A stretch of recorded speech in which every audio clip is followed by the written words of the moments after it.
बघावं की खावं एकच सवाल आहे डायटिंग. तू पी किंवा खा एकच सवाल आहे डायटिंग.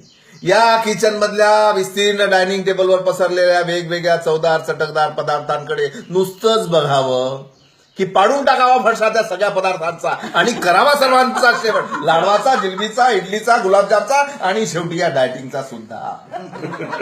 लवलव त्या जिभेच्या टोकानं त्या लाडवाला असा डंक मारावा की नंतर येणाऱ्या निद्रेला नसावा जागृतीचा किनारा कधी. पण अशानं माझं वजन पुन्हा वाढू लागलं तर इथंच तर मेघ आहे. डायटिंगच्या नावाखाली आम्ही ओलं सुकं गिळत बसतो, सहन करतो आमच्याच चटोरेपणावर होणारे परिणाम, भरत बसतो डायटिशियनची भरमसाठ बिलं आणि अखेर आमच्याच घरात डबे हुडकत बसतो वेगवेगळ्या पदार्थांचे. अन्नपूर्णे, अगं तू इतकी कठोर का झाली?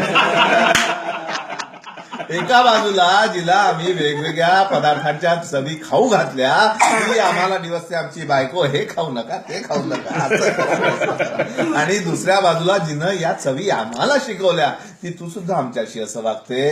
मग या विस्कटलेल्या देहाचे गोळे घेऊन या ढेरपोठ्यांनी कोणत्या हलवायाच्या घरावर तुळशीपत्र ठेवायचं ग?